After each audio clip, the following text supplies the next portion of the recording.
معزز سامعین، دوستوں، بزرگوں، اسلامی مہینوں کا آخری اور 12واں مہینہ ذوالحجہ ابھی ہی شروع ہونے والا ہے۔ اسلام کے اندر یہ بابرکت مہینہ بہت ہی فضائل، بہت ہی عظمت اور مقام کا حامل ہے۔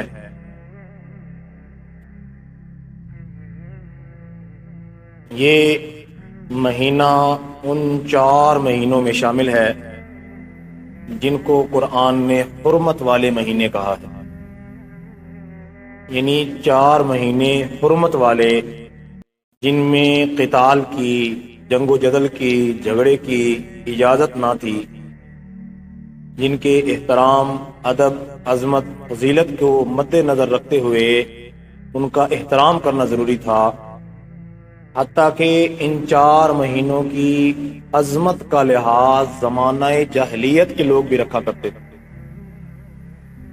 چنانچہ ہمارے دین میں بھی، ہماری شریعت میں بھی ان 4 مہینوں کی عظمت کو برقرار رکھا گیا۔ ابتدا میں ہماری شریعت کے اندر بھی ان 4 مہینوں میں جہاد کی اجازت نہ تھی، بعد میں اس حکم کو منسوخ کیا گیا۔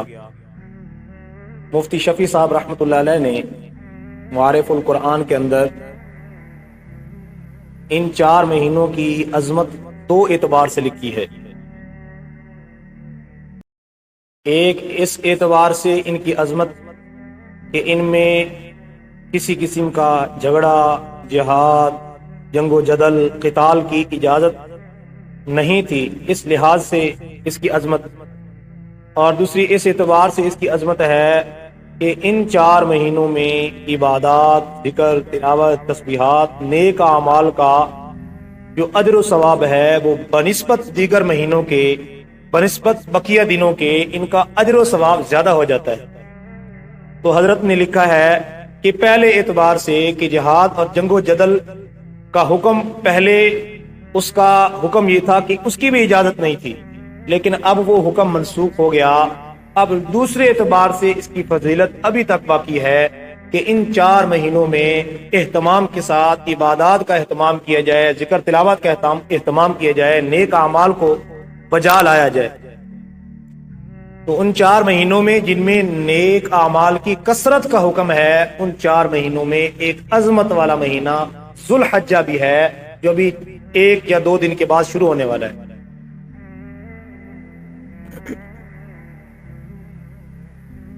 احادیث طیبہ میں، بلکہ قرآن مقدس میں سورۃ الفجر کے اندر ابتدائی آیات میں اللہ پاک نے چند قسمیں ارشاد فرمائی ہیں، اور ان چند قسموں میں اللہ پاک نے ذوالحجہ کے ابتدائی 10 دنوں کی بھی قسم کھائی ہے، ابتدائی 10 راتوں کی بھی قسم کھائی ہے۔ حضرت عبداللہ بن عباس رضی اللہ عنہما جو مفسر قرآن ہیں، وہ اس آیت کی تفسیر میں فرماتے ہیں کہ وَلَيَالٍ عَشْرٍ سے مراد ذوالحجہ کی ابتدائی 10 راتیں ہیں۔ تو بڑے ہی فضیلت والا یہ مہینہ ہے، بڑی ہی برکت والا یہ مہینہ ہے۔ اس مہینے میں نبی کریم صلی اللہ علیہ وسلم نے چند اعمال اپنی امت کو تلقین فرمائے ہیں اور ان کے فضائل ذکر کیے ہیں، خصوصاً جو اس کے ابتدائی 10 دن ہیں ان کی زیادہ فضیلت ہے۔ حدیث پاک میں آتا ہے، نبی کریم صلی اللہ علیہ وسلم نے ارشاد فرمایا کہ ان 10 دنوں کے اندر جو نیک عمل کیا جاتا ہے، وہ نیک عمل اللہ رب العزت کو بنسبت دوسرے دنوں کو ان دنوں میں نیک عمل کرنا زیادہ محبوب ہے۔ صحابہ نے عرض کیا، یا رسول اللہ صلی اللہ علیہ وسلم، کہ جہاد والا عمل کتنا بڑا عمل ہے، کیا ان دنوں کا نیک عمل جہاد والے عمل سے بھی بڑھ کے ہے؟ تو نبی کریم صلی اللہ علیہ وسلم نے ارشاد فرمایا کہ ہاں، ان دنوں کا نیک عمل جہاد والے عمل سے بھی بڑھ کے ہے، لیکن وہ مجاہد جو اللہ کے راستے میں نکلا ہے، اس نے اپنا مال بھی اللہ کے راستے میں لگا دیا، اپنی جان کو بھی اللہ کے راستے میں قربان کر دیا، کوئی چیز واپس نہیں آئی، تو فرمایا یہ جہاد کرنے والا جس نے جام شہادت نوش کر لیا ہے، اپنی جان کو قربان کر دیا، یہ بہرحال اس سے افضل ہے۔ اور ان دنوں کے روزوں کی بھی فضیلت نبی کریم صلی اللہ علیہ وسلم نے ارشاد فرمائی کہ ان دنوں میں اس عشرے میں ایک روزے کا ثواب پورے سال کے روزوں کے اجر کے برابر ہے، پورے سال۔ اور فرمایا کہ ان دنوں کی رات کو عبادت بجا لانا، فرمایا اس کا اتنا اجر و ثواب ہے جیسا کہ لیلۃ القدر کا اجر و ثواب ہے۔ اس عشرے میں ایک رات عبادت کرنا لیلۃ القدر کی عبادت کے برابر نبی کریم صلی اللہ علیہ وسلم نے قرار دیا ہے۔ اور خاص طور پہ عرفہ کا دن جو ہے 9 ذو الحجہ، عید کے دن سے پہلے والا دن، اس کے روزے کی فضیلت نبی کریم صلی اللہ علیہ وسلم نے خاص طور پہ ذکر فرمائی۔ ارشاد فرمایا کہ جو عرفہ کے دن کا روزہ رکھتا ہے، 9 ذو الحجہ کے دن کا روزہ رکھتا ہے، آپ علیہ السلام نے فرمایا مجھے اللہ کے دربار میں امید ہے کہ اس روزے کی برکت سے اللہ پاک اس روزے دار کے گزشتہ اور آئندہ گناہوں کو معاف کر دیتے ہیں۔ یہ اس کا روزے والا عمل اس کے گزشتہ اور آئندہ سال کے گناہوں کا کفارہ بن جاتا ہے۔ اور اس میں ہمیں محدثین نے جو اصول ذکر کیا وہ مد نظر رکھنا چاہیے کہ جتنی بھی احادیث میں گناہوں کی معافی کا ذکر ملتا ہے، کسی عمل کی بدولت، نماز کی بدولت، حج کی بدولت، ذکر کی بدولت، تسبیحات کی بدولت، روزے کی بدولت، تو گناہوں کی معافی کا جہاں ذکر ملتا ہے وہاں صغیرہ گناہ مراد ہوا کرتے ہیں، کیونکہ کبیرہ گناہ کے لیے زبان سے توبہ کرنا جو ہے شرط ہے۔ جب تک زبان سے معافی نہ مانگے تب تک کبیرہ گناہ معاف نہیں ہوتا۔ تو ساتھ ساتھ ان دنوں میں زبان سے بھی استغفار کو جاری رکھنا چاہیے، کیونکہ ایک حدیث میں آتا ہے نبی کریم صلی اللہ علیہ وسلم نے اپنی امت کو یہ تعلیم دی ہے کہ ان 10 دنوں کے اندر لا الہ الا اللہ واللہ اکبر الحمدللہ ان کلمات کو کثرت سے پڑھا کرو، اللہ کو یہ کلمات بڑے محبوب ہیں۔ تو یہ فضیلت والے اعمال ہیں میرے بھائیوں، کیونکہ جب نبی کریم صلی اللہ علیہ وسلم کسی عمل کو کسی وقت کسی دن کے ساتھ خاص کرتے ہیں تو اس کی وجہ سے اس کے اجر و ثواب میں زیادتی ہو جاتی ہے۔ وقت کے بدلنے سے، جگہ کے بدلنے سے عمل کی، اس نیک عمل کی جو ہے قیمت کے اندر جو ہے تبدیلی آ جاتی ہے۔ اب بیت اللہ میں مسجد حرام میں نماز پڑھنے کا الگ ثواب ہے، عام مسجد میں نماز پڑھنے کا الگ ثواب ہے۔ عام دنوں میں روزہ رکھیں تو الگ ثواب ہے، رمضان کے دنوں میں روزہ رکھیں تو اس کا اجر و ثواب الگ ہے۔ جگہ کے بدلنے سے، مکان کے بدلنے سے، وقت کے بدلنے سے جو ہے نیک عمل کی قیمت اور اس کی قدر اور اس کے وزن کے اندر بھی اضافہ ہو جاتا ہے۔ تو اسی طرح عشرہ ذو الحجہ جو پہلے اس کے 10 دن ہیں، ان میں نیک اعمال کا اجر و ثواب اللہ کے ہاں بڑھ جاتا ہے۔ اور ان دنوں میں ایک نہایت ہی معزز عمل، جس عمل کی وجہ سے اس مہینے کو ذو الحجہ کہا جاتا ہے، حج والا عمل، وہ بھی اللہ کو بڑا محبوب ہے۔ اللہ جن کو توفیق عطا کرتے ہیں، جن کو استطاعت دیتے ہیں اور جن کو توفیق بخشتے ہیں، وہ اللہ کے اس حکم کو پورا کرنے کی خاطر اللہ کے گھر کی زیارت کے لیے جاتے ہیں۔ تو حج والا عمل انہی دنوں میں پورا کیا جاتا ہے۔ اور 10 ذو الحجہ کو ایک بہت بڑا عمل جس کی ادائیگی کا حکم اللہ پاک نے ایمان والوں کو دیا، نبی کریم صلی اللہ علیہ وسلم نے خود بھی عمل کیا، اپنی امت کو بھی اس کی تلقین فرمائی، وہ قربانی والا عمل ہے۔ قربانی کی ادائیگی اور قربانی کرنا ہر صاحب ایمان، عاقل بالغ مسلمان کے ذمے واجب ہے، اور وہ صاحب نصاب بھی ہو، صاحب استطاعت بھی ہو۔ یوں سمجھ لے کہ جس کے ذمے زکوٰۃ کی ادائیگی فرض ہے، اس کے ذمے قربانی کی ادائیگی بھی واجب ہے۔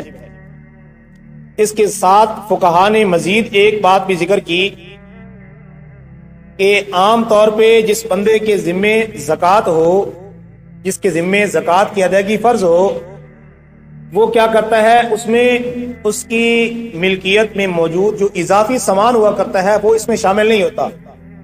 لیکن قربانی والے معاملے میں اگر کسی کی ملکیت میں اضافی سامان موجود ہے اور پورا سال وہ اس کو استعمال نہیں کرتا اور اس سامان کی قیمت اس کے نصاب کو پہنچ جاتی ہے، 52.5 تولے چاندی کی قیمت کو وہ سامان پہنچ جاتا ہے، تو اس بندے کی ذمہ بھی جو ہے قربانی کی ادائیگی ضروری ہے۔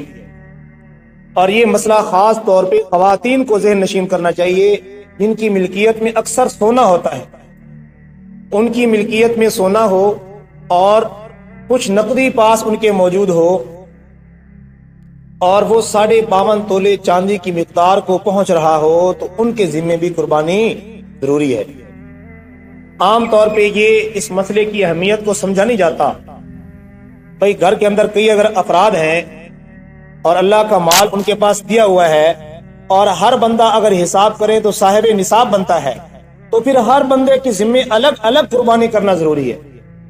کسی ایک فرد نے اگر قربانی کر لی تو سب کی طرف سے وہ کافی نہیں ہوگی، جس کے نام سے جس کی طرف سے ادا کی جائے گی اس بندے کا واجب تو ادا ہو جائے گا، لیکن بقیہ کی طرف سے ادا نہیں ہوگا۔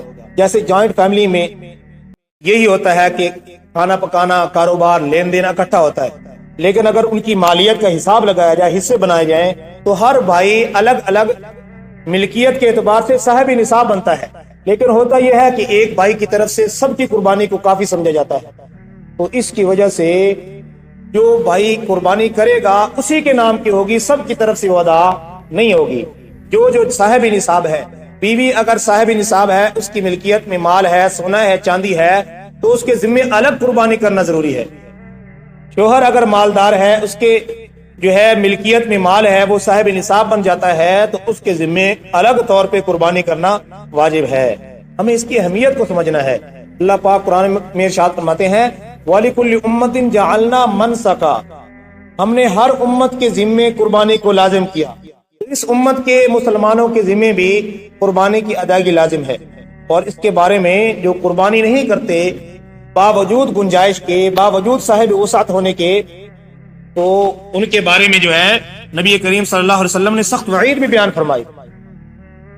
آپ نے ارشاد فرمایا من وجد ساعتا فلم یضحی فلا یقربن مصلانا، کہ جس بندے کو اللہ پاک نے مال و دولت کی فراوانی عطا کی، وہ صاحب استطاعت تھا، اس کے پاس قربانی کی ادائیگی کی گنجائش موجود تھی، اس کے باوجود بھی قربانی ادا نہیں کرتا، اللہ کے نبی صلی اللہ علیہ وسلم فرماتے ہیں کہ ایسے بندے کو کوئی حق نہیں پہنچتا کہ عید والے دن جو ہے عید والے دن، نماز والے دن ہماری عیدگاہ کے قریب بھی آئے۔ تو کتنی سخت وعید اللہ کے نبی صلی اللہ علیہ وسلم بیان فرما رہے ہیں۔ تو اس طرح کی وعید جو ہوتی ہے وہ کسی واجب کے چھوڑنے پر ہوتی ہے۔ تو جو صاحب نصاب ہوتا ہے اس کے ذمے قربانی واجب ہوتی ہے۔ اور ایک صحابی نے نبی کریم صلی اللہ علیہ وسلم کی خدمت میں آئے۔ اب حدیث پاک میں آتا ہے، یہ شریعت کا اصول ہے کہ عید کی نماز سے پہلے قربانی کے جانور کو ذبح کرنے کی اجازت نہیں ہے۔ اگر کوئی عید کے دن سے عید کی نماز سے پہلے جانور کو ذبح کر دیتا ہے تو اس کی قربانی ادا نہیں ہوتی۔ ایک صحابی نبی کریم صلی اللہ علیہ وسلم کی خدمت میں حاضر ہوئے، عرض کی یا رسول اللہ، میں نے تو اپنا قربانی کا جانور عید کی نماز سے پہلے ذبح کر دیا۔ تو نبی علیہ الصلوۃ والسلام نے فرمایا کہ تمہیں قربانی کا اعادہ کرنا چاہیے، تمہیں دوبارہ قربانی دینی چاہیے۔ اگر واجب نہ ہوتی، ذمہ ضروری نہ ہوتی، تو نبی علیہ الصلوۃ والسلام ان کے اس عمل پر اس قدر تاکید نہ فرماتے۔ نبی کریم صلی اللہ علیہ وسلم کی اس قدر تاکید کرنا، دوبارہ قربانی کا حکم کرنا، دلیل ہے اس بات کی کہ قربانی کی ادائیگی واجب۔ تو ہمیں اس کی اہمیت کو سمجھنا چاہیے، اس کے بڑے فضائل بھی ہیں۔ اللہ پاک قربانی کے عمل کرنے والے کو جو ہے اجر و ثواب بھی عطا کرتے ہیں۔ حدیث میں آتا ہے نبی کریم صلی اللہ علیہ وسلم نے ارشاد فرمایا کہ قربانی والے دن جانور کا خون بہانے سے بہتر عمل اللہ کے ہاں کوئی نہیں ہے۔ اللہ کے راستے میں جانور کو قربان کیا جائے، اس سے بڑھ کے کوئی عمل اللہ کو محبوب نہیں ہے۔ اور فرمایا کہ جس جانور کو ذبح کیا جاتا ہے، جانور کا خون زمین پر گرنے سے پہلے اللہ پاک اس کی بخشش کر دیتے ہیں۔ اس کے گناہوں کو معاف کر دیتے ہیں۔ تو اس عمل کی بڑی فضیلت بھی ہے۔ جہاں اس عمل کے کرنے پر فضائل ہیں، جو جان بوجھ کے صاحب استطاعت ہونے کے باوجود، وسعت کے باوجود اس عمل میں سستی کرے گا، کوتاہی سے کام لے گا اور غفلت سے کام لے گا، اس کے لیے وعید بھی بڑی سخت ہے۔